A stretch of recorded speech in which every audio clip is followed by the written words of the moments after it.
సమయాన్ని అప్పగిస్తున్నాం. వందనాలయ్య గారు. అందరికీ మరొకసారి ప్రైజ్ ది లార్డ్ అండి. ప్రతి ఒక్కరికి నూతన సంవత్సర శుభాకాంక్షలు. ఈ కొత్త సంవత్సరంలో ప్రభు మనందరికీ దీవెనలు, కృప, ఆశీర్వాదములు మెండుగా దయచేయును గాక. ఆయన బలమైన హస్తము మనకు తోడైండును గాక. నిరంతరము ఆయన సేవలో మనము ఎదుగుదుము గాక. మంచిదండి. మరి కమిటీ వారు నాకు ఇచ్చినటువంటి ఈ సదవకాశాన్ని బట్టి మరొకసారి వందనాలు తెలియజేస్తున్నాను. మన దేవాది దేవునికి కోట్లాది స్తుతులు తెలియజేస్తున్నాను. మరి 2026 ఇయర్లో మనము ఒక విక్టరీ ఇయర్గా, బ్లెస్డ్ ఇయర్గా, మనం ఆశీర్వాదకరమైనటువంటి ఇయర్గా, గడిచిన 2025 కన్నాను అధికమైనటువంటి మేళ్లతో, అధికమైన ఆయన కృపలతో ఆయన సేవలో మనం ముందుకెళదాం. ఆయన మనల్ని బలమైన పనిముట్టుగా వాడుకునేలాగా మనందరం కూడా ప్రయాసపడదాం.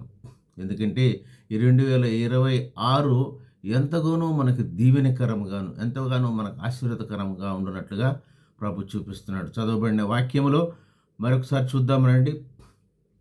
ఇదిగో నేను క్రొత్త ఆకాశమును, క్రొత్త భూమిని సృష్టిస్తున్నాను అంటున్నారు. చూడండి, మునుపటి మరవబడినవి జ్ఞాపకం రావు. మనం కూడాను గత సంవత్సరంలో ఏం జరిగినవి, గత సంవత్సరంలో ఏమైనా ఇబ్బందులు వచ్చినాయి, బాధలు వచ్చినాయి, అవన్నీ కూడా మర్చిపోవాలి. క్రొత్తగా, నూతనంగా మళ్ళా ఆయన కొరకు ఎదురు చూడాలి.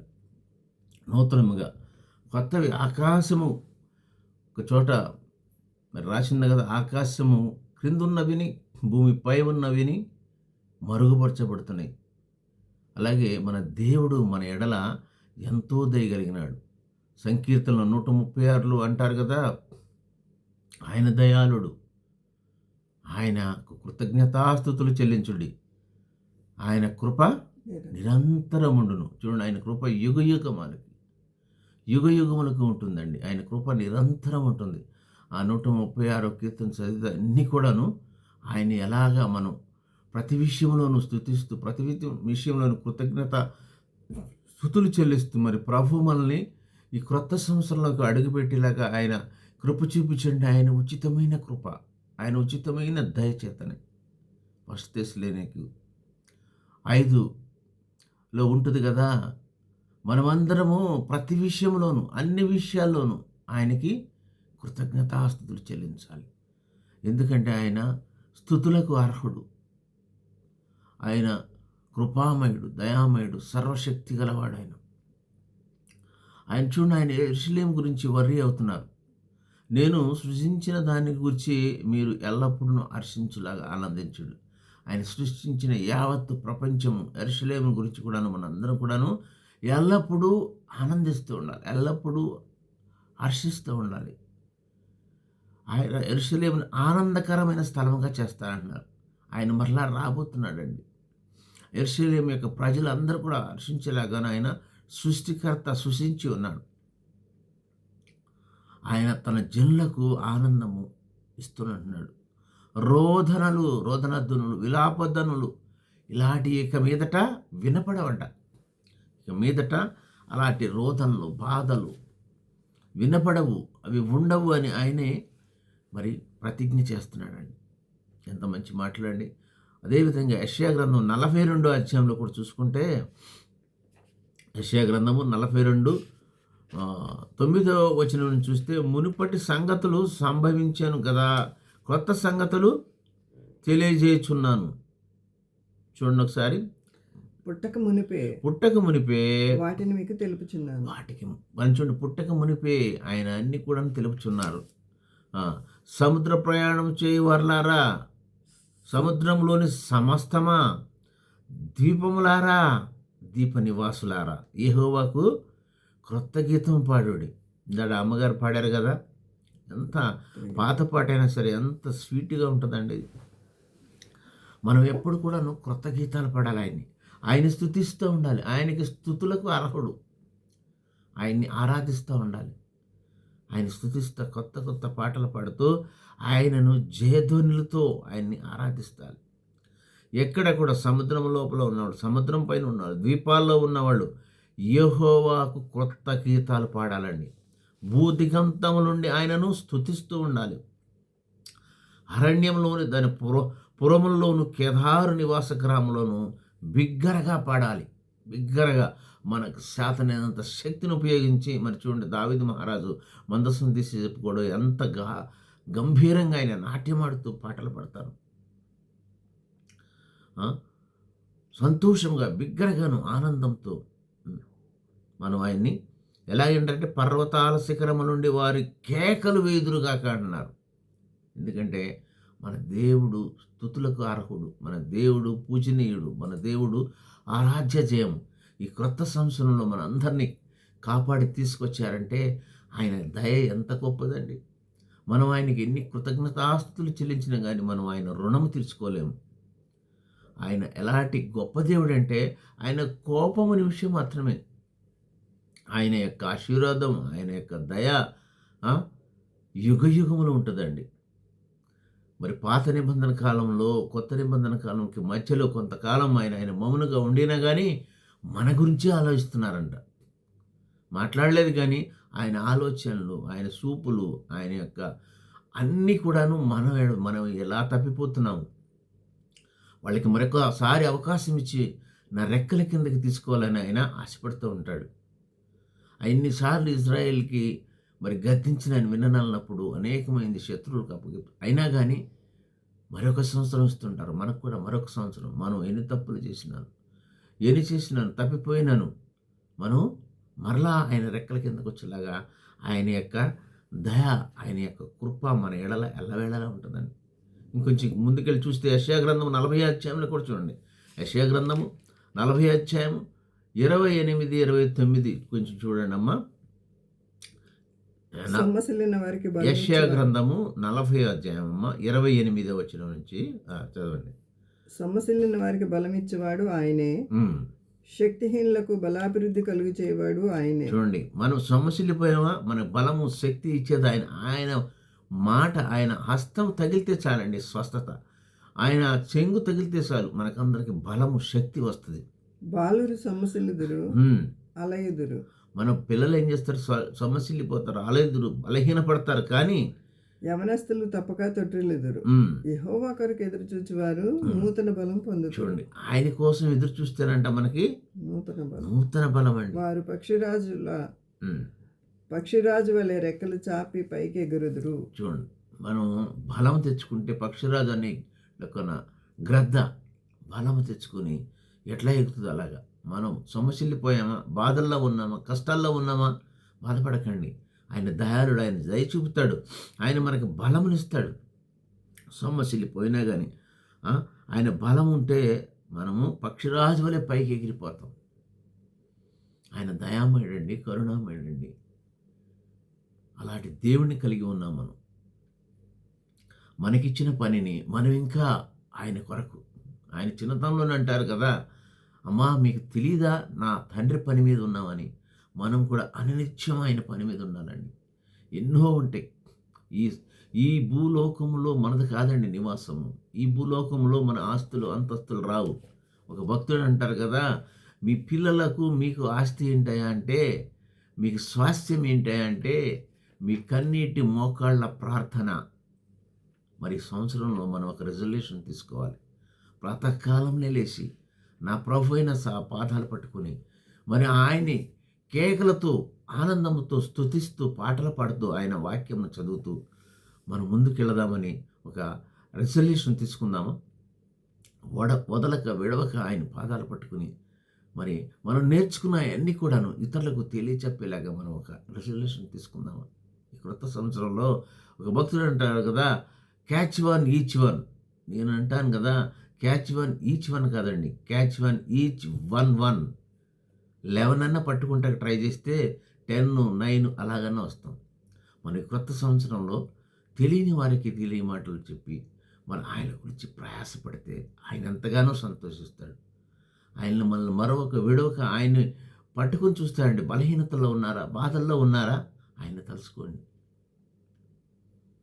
మనం ఇంకా బాలుడుగానే ఉన్నామంట. పౌలు గారు అంటారు కదా, మీరు బాలులాగా ఉండి పాలు తాగుతున్నారా? ఇంకా మనం ఎల్కేజీలోనే ఉన్నామా? దేవుని వాక్యం ఎంతకాలం వింటాం, ఎంతకాలం చదువుతాం? చదువుకున్నాయి, నేర్చుకున్నాయి, మెమరైజ్ చేసి అది ఇతరులకు తెలియపరచాలి. భక్తుడు అంటున్నాడు చూడండి, కోత విరివిగా ఉన్నది, పోయి లేబర్స్ తక్కువగా ఉన్నారంటున్నారు. మనమందరం కూడా చదువుకుని ఎన్నో ఫెసిలిటీస్ ఉన్నాయండి మనకి. కానీ వాటిని మనం ఉపయోగించుకొని దేవుని సేవలో బలమైన పనిముట్లుగా వాడబడదు గాక ఈ క్రొత్త సంవత్సరంలో. ఇంకా చూస్తే ఫిలిప్పి 4:4 అంటాడు, ఆయన ఎల్లప్పుడూ ప్రభువునందు ఆనందించడం. మనం ఆనందంగా ఉండాలండి. We should be very happy. ఎల్లప్పుడూ అనుక్షణమును ఆయన యందు, ప్రభువునందు మాత్రమే ఆనందించు. మరలా చెప్తున్నారు ఆయన, పౌలు గారు, మరలా చెప్తున్నాను, మీరందరూ కూడా ప్రభువునందు ఆనందంగా ఉండండి. మీ సహనమును సకల జనులకు తెలియబడనీయుడు. ప్రభు మీ సమీపం, ఆయన very near, is coming again. అతి సమీపముగా ఉన్నాడండి. అతి త్వరలో రాబోతున్నారు. ఎన్నో మరి ఆయన ఇండికేషన్లు ఇస్తున్నారు, ఎన్నో సూచనలు ఇస్తున్నారు. ఇదిగో నేను వచ్చుచున్నాను, త్వరగా వచ్చుచున్నాను. ఇంకా రాకపోవడానికి కారణం ఏంటో తెలుసా అండి? మీరు నేనే మనల్ని ఇంకా సరి చేసుకోలేదు. ఇంకా సరి చేసుకుంటారనే అవకాశం ఇస్తూ is giving one more opportunity to restore, recover, renewal our self. మనం ఆయన వస్తున్నారండి. మన సాక్షి జీవితాన్ని పట్టుకుని పరిశుద్ధ గ్రంథంలో, పరిశుద్ధ వాక్యములనే అర్థంలో చూసుకుంటూ, సరి చేసుకుంటూ మరి ఆయన ముందు ఆయనతో కలిసి వెళ్ళాలండి. దేనిని గురించి చింతపడకుని కానీ ప్రతి విషయంలోనూ ప్రార్థన విజ్ఞాపనల చేత కృతజ్ఞతాపూర్వకముగా మీ విన్నపములు దేవునికి తెలియపరచండి. మన ఏ విషయం ఈరోజు చింత ఉన్నదా? బిడ్డలకు మ్యారేజ్ కావట్లేదు, బిడ్డలు కలగట్లేదు, సరైన సదుపాయాలు లేదు. Don't worry, you look after everything. మనం ఏంటంటే ప్రార్థనలో పెట్టాలి.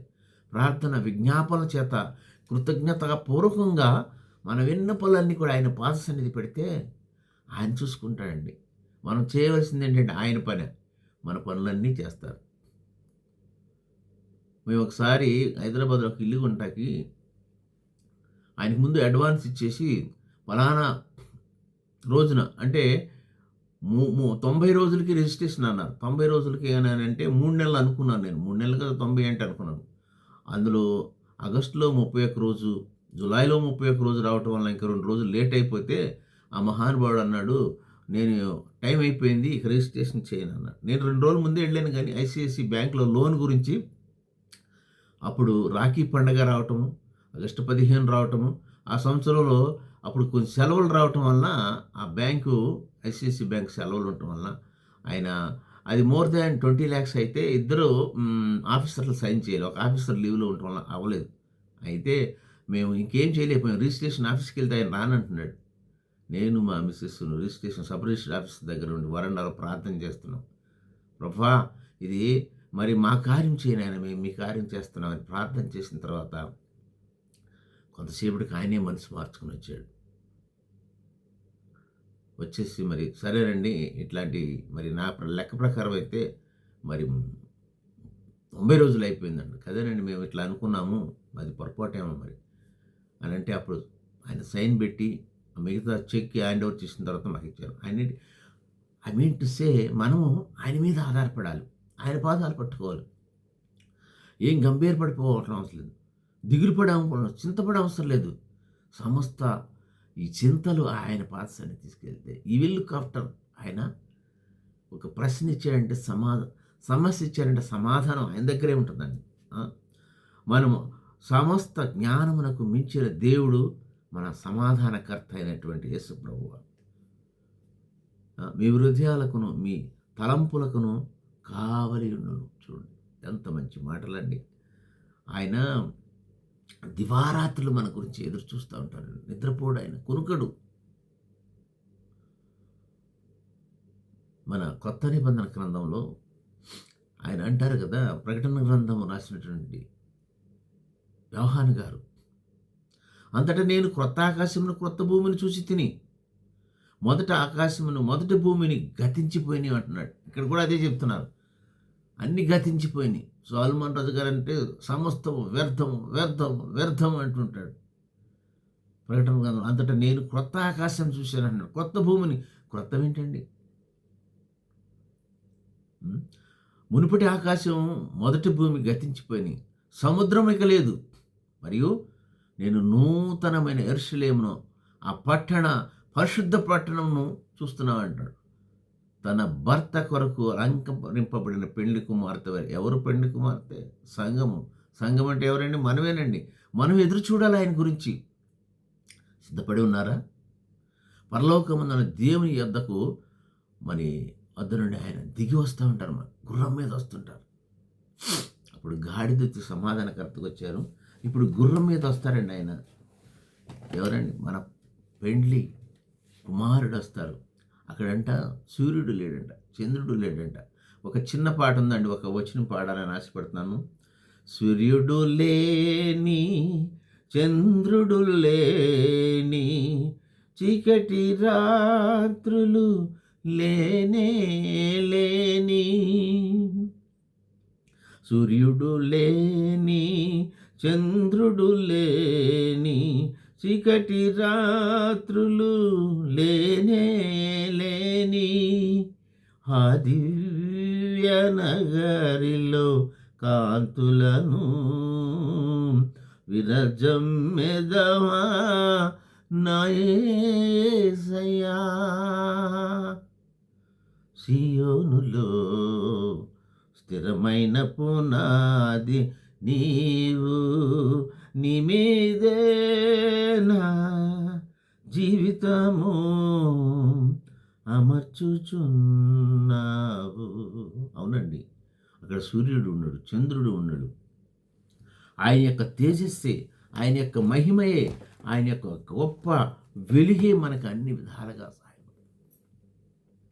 అలాంటి గొప్ప దేవుడు. ప్రకటన గ్రంథము 21వ అధ్యాయము 1వ వచనం నుండి కొన్ని వచనాలు చూద్దామండి. 1వ వచనం నుండి, అంతటా నేను క్రొత్త ఆకాశమును క్రొత్త భూమిని చూసి తిని. మొదటి ఆకాశం మొదటి భూమి గతించిపోయింది, సముద్రం లేదంటండి. మరియు నేను నూతనమైన యెరూషలేము అను ఆ పరిశుద్ధ పట్టణము తన భర్త కొరకు అలంకరింపబడిన పెండ్లి కుమార్తె వలె సిద్ధపడి పరలోకమందున దేవుని యొద్ద నుండి దిగి వచ్చుట చూచితిని. చూడండి, అప్పుడు ఇదిగో దేవుని నివాసం మనుషులతో కూడా ఉన్నది. ఆయన వారితో కాపురముండును, వారు ఆయనను ప్రజలయుందురు. దేవుడు తానే వారి దేవుడయుండును, వారికి తోడయుండు. మనకి ఎప్పుడు తోడై ఉంటారండి. ఇక్కడ కాదు, పరలోకమందు కూడా మనతోనే ఉంటాడు. మన భాష బిందువులను తుడుటకు ఆయన, మనకు మరణం అనేది రాకుండా ఆయన మనతోనే ఉంటాడు. ఆయన మనతో ఇంటికి మనకి ఏంటండి? దావీదు గారు అంత పెద్ద గొలియాతుని జయించాడంటే ఆయన వల్ల అవుతుందండి? దావీదు గారితో యెహోవా దేవుడు ఉండబట్టే చేశాడు. ఆ పెద్ద పెద్ద సింహాలని, పులుల్ని ఆయన ఇట్లా చీల్చేశాడని రాయబడింది పరిశుద్ధ గ్రంథంలో. Is it possible to man? No. మన బలమైన దేవుడు, సైన్యములకు అధిపతి అయినటువంటి మన దేవుడు మనతో ఉంటే మనకి ఏంటంటే కొరత? Everything is possible. ఆయన మనతోనే ఉంటారండి. ఆ యొక్క సువర్ణమైన వీధుల్లో మనం తిరుగుతూ ఉంటామండి. దాని గురించి ఎదురు చూడాలండి, దాని గురించి వరి అవ్వాలి. ఈ క్రొత్త సంవత్సరంలో మనం ఏమైనా సరి చేసుకోవాల్సినవి ఉన్నాయా? ఏమన్నా మార్పు తీసుకోవాల్సినవి ఉన్నాయా? క్రొత్త సంవత్సరంలో ఎలా ఉన్నారు మీరు? క్రొత్త సంవత్సరంలో మనము ఒక నిర్ణయమైన తీసుకోవాలని మీరేమైనా ఆశ కలిగి ఉన్నారా? చూడండి, ఆదికాండం 32వ అధ్యాయంలో ఒకసారి నేను ముగించేస్తానండి, ఎందుకంటే ఈరోజు స్పెషల్ ప్రోగ్రాం కూడా ఉంది కాబట్టి త్వరలోనే ముగిస్తాను, కొన్ని నిమిషాలు మాత్రమే. ఆదికాండం 32వ అధ్యాయంలో ఆయన, మన యాకోబు గారు, ఆయన గొప్ప ప్రార్థనాపరుడు. గొప్ప ప్రార్థనలు ఎన్ని ఉన్నాయని చూస్తే, ప్రభువారు క్రొత్త నిబంధనలో గెత్సేమనే తోటలో చేసినటువంటి ప్రార్థన అతి ప్రాముఖ్యమైనది. తర్వాత బేకురేవు దగ్గర యాకోబు గారు, నన్ను నీవు దీవించే వరకు నిన్ను నేను వదలనయ్యా అని కాళ్ళు పట్టుకుని వదలడు. చూడండి, ఆదికాండము 32వ అధ్యాయం 26వ వచనం చూడండి. అక్కడ ఏమంటారంటే, ఆయన ప్రార్థన మారిపోద్దండి. అంతక్రితం ఎలా ఉండేది ప్రార్థన, ఇప్పుడు ఎలా మారుతున్నాడు చూడండి. అక్కడ ఏమంటాడు? నన్ను నీవు దీవించే వరకు నిన్ను నేను. రాత్రంతా పోరాడతాడు. రాత్రంతా పోరాడి వెళ్ళిపోతుంటే, అయ్యా ఎట్లా వెళ్ళిపోతావు? నన్ను దీవించే వరకు నిన్ను వదలను. అలాంటి పట్టుదల ఉన్నదా మీలో, మనలో? మనం కూడా ఏదైనా సమస్యను పట్టుకున్నామంటే, ప్రభువా నాకు సమాధానం కావాలని విడవక వదలక అనుదినం ఆయన పాదాలు పట్టుకుని మనం ప్రార్థన చేస్తే తప్పకుండా ఉంటుందండి. రెండవదిగా ఆయన నడక మారిపోయిందండి. అదే ఆదికాండం 32:31 ఉంటుంది కదా. ఆ, ఆయన తొడకూటి మీద కొట్టడం వలన తొడకుంటుకుంటూ వెళ్తాడు. అంతక్రితం ఎలా ఉండేవాడు, వీరుడు ధీరుండనని మరి ఇద్దరు భార్యలను చేసుకుంటాడు, అన్నను మోసం చేస్తాడు, మామ దగ్గరికి వెళ్తాడు, మామతో మోసపోతాడు. ఇక్కడికి వచ్చిన తర్వాత ఆయన ప్రార్థన మారింది, ఆయన యొక్క పేరు మారింది. అప్పుడు కొట్టినప్పుడు ఏమంటారు ఆయన, అయ్యా నువ్వెవరు అంటే నేను యాకోబుని అంటావు. మరి అంతక్రితం ఏసేవు అని చెప్పావు కదా. తండ్రి దగ్గర ఏమో యాకోబు అన్నాడు, పరమ తండ్రి దగ్గర ఏమంటున్నాడు అసలు విషయం చెప్పేస్తున్నాడు. ఏది దాగదండి. అక్కడ చెప్తున్నా, ఇక నుండి నువ్వు యాకోబు కాదు, నువ్వు ఇశ్రాయేలువి. ఆయన ఏమైందండి, ఆయన పేరు మార్చుకొనబడ్డాడు. ఆయన ప్రార్థన మారింది, ఆయన పేరు మారింది, ఆయన నడక మారింది, ఆయన మనసు మారింది. అదే ఆదికాండం 33:3 ఏమంటారు, ఆయన తన ఏసావు అన్నకు సమర్పిస్తున్న కొద్దిగా 7 మార్లు నేల మట్టుకు వంగి సాష్టాంగ ప్రమాణం. అంతకితో అన్నను మోసం చేసి వచ్చేసినాడు, అన్నకు భయపడిపోతాడు. మారిపోయింది ఆయనది. ఆయన మనసు మారిపోయి 7 మార్లు అన్నకి నేల మట్టుకు వంగి సాష్టాంగ నమస్కారం చేస్తారు. ఇంకా ఆయన చూపు కూడా మారిపోయింది. ఆదికాండం 33:10 ఏమంటారు, అయ్యా నీ ముఖము దేవుని ముఖం ఉన్నట్లుంది, నీ ముఖం చూడటానికి నాకు భయపడిపోతున్నాను అంటాడు. చూడండి, మనం ఇంకేమైనా ఉన్నాయా, మన బ్రతుకుల్లో మార్చుకోవాల్సినవి. యాకోబు గారు ఎన్ని కూడా మార్చుకుని మారుమంచు పొందాడు కాబట్టే ఆయన అంతగా ఆశీర్వదించబడ్డాడు. ఆయన యొక్క గర్భము నుండే యూదా కొదవ సింహం రాగలిగింది. చూడండి, మాట మారింది, తర్వాత ఆయన చూపు మారింది, ఆయన బ్రతుకే మారిపోయిందండి. యాకోబు గారి బ్రతుకు జెనసిస్ 33:20 ఉంటారు కదా.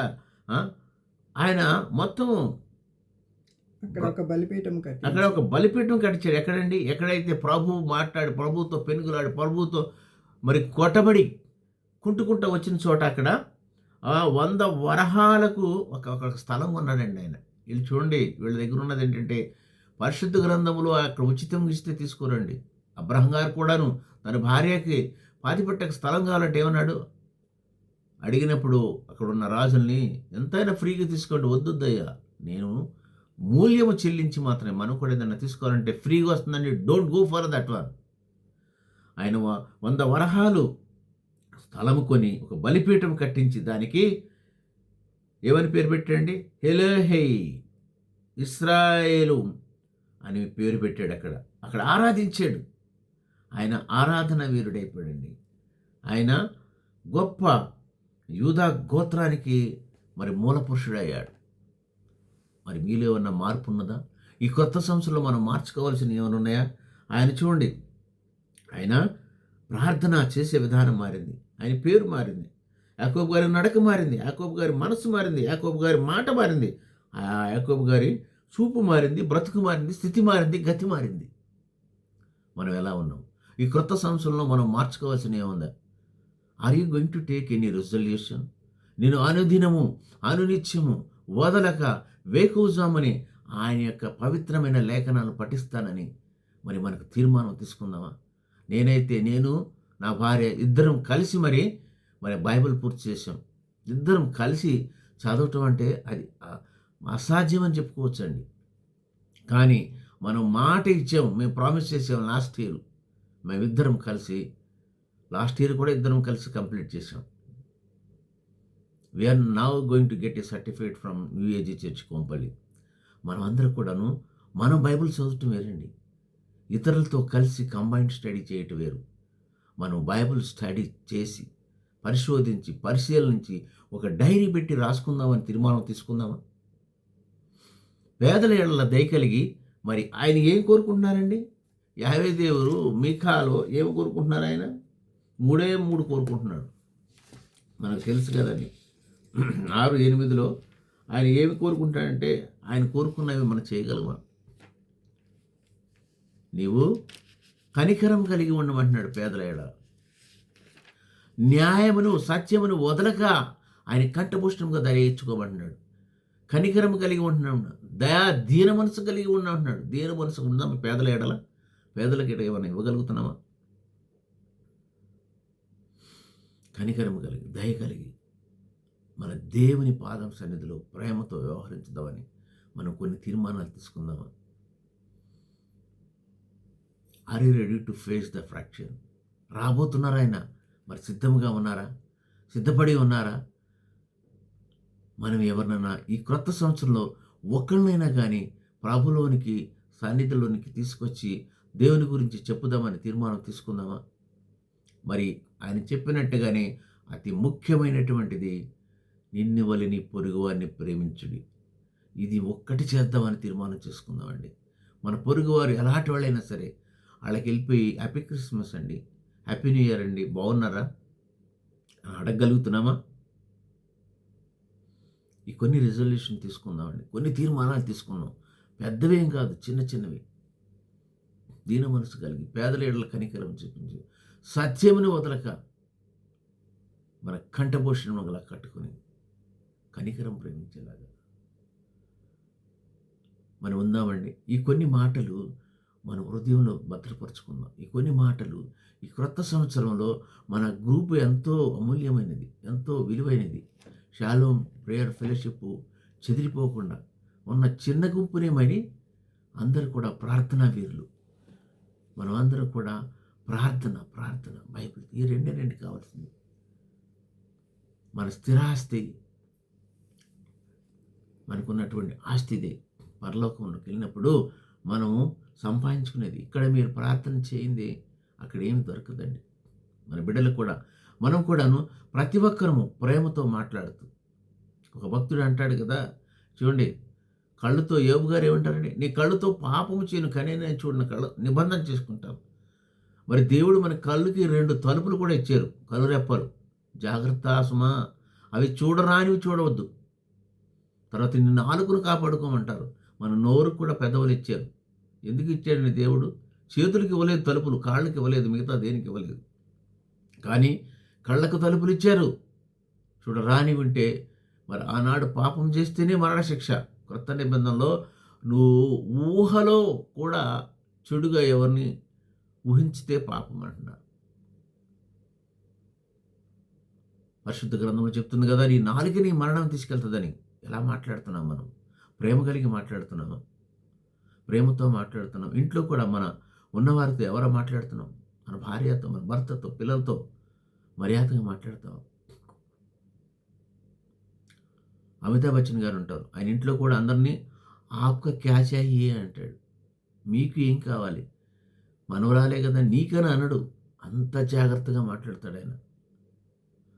ఆయన కోన్ బరోగే కరోడ్పతి మీరు చూసే ఉంటారు. చిన్నపిల్లలైనా సరే ఆయన ఎంత ప్రేమగా సంబోధిస్తాడు. ఏం పోయిందండి? మన మాటలే కదండి. కొత్త రిజల్యూషన్ తీసుకుందామండి, కొత్తగా కొన్ని నేర్చుకుందాం. ఇవన్నీ దేవుడు బైబిల్లో ఎప్పుడో ఉంచారు, కానీ మనం ఒకసారి గుర్తు చేసుకొని ఈ క్రొత్త సంవత్సరంలో క్రొత్తగా జీవించకు, నూతనమైన స్వభావాలతో, నూతనమైన ఆత్మతో, నూతనంగా జీవించి ఆయన మన ప్రభువుని ఘనపరుస్తాం, మహిమపరుస్తాం. ఆయన దీన మనసు గలవాడండి. ప్రతి విషయంలోనూ కృతజ్ఞత కలిగి ఆయన్ని స్తుతిస్తూ ఉండాలి. ఈ కొన్ని మాటలు దేవుడు దీవించిన గాక. చిన్న ప్రార్థన చేసుకుని ముగించుకుందామండి. మహాపరిశుద్ధుడైన మా పరలోకపు తండ్రి, జీవం గల దేవ, కృపామయుడ, దయామయుడ, మీరు ఈ క్రొత్త సంవత్సరంలో 2026లో మాకు అనేకమైనటువంటి ఆశీర్వాదములు, దీవెనలు, కృపలు కుమ్మరిస్తారని మేము ఆశగా మీ పాద సన్నిధికి వచ్చాము తండ్రి. ఈ గ్రూప్లో చేరినటువంటి ప్రతి బిడ్డతోనూ మాట్లాడండి. ప్రతి ఒక్కరూ ఒక్కొక్క రిజల్యూషన్ తీసుకుని దాన్ని పట్టుకుని దేవుని వాక్యం చదువుతూ దేవునితో నడుస్తామని ప్రతిజ్ఞ చేసేలాగా మీరు పురికొల్పండి ప్రభు. అందరినీ ఆశీర్వదించండి, దీవించండి. మీ మెండైన కృపలు వారందరి మీద కుమ్మరించమని తిరిగి రాన్న నజరేయుడైన యేసయ్య అతి పరిశుద్ధ నామమున అతి మిక్కిలిగా బ్రతిమలాడి వేడుకుంటున్నాము మా పరమ తండ్రి. ఆమేన్, ఆమేన్. అందరికీ మరొకసారి వందనాలండి. అందరికీ happy new year. God bless you all. Thank you brother, thank you. నాకు ఈ అవకాశం ఇచ్చినటువంటి కమిటీ పెద్దలకు మరొకసారి ప్రత్యేకమైన వందనాలు.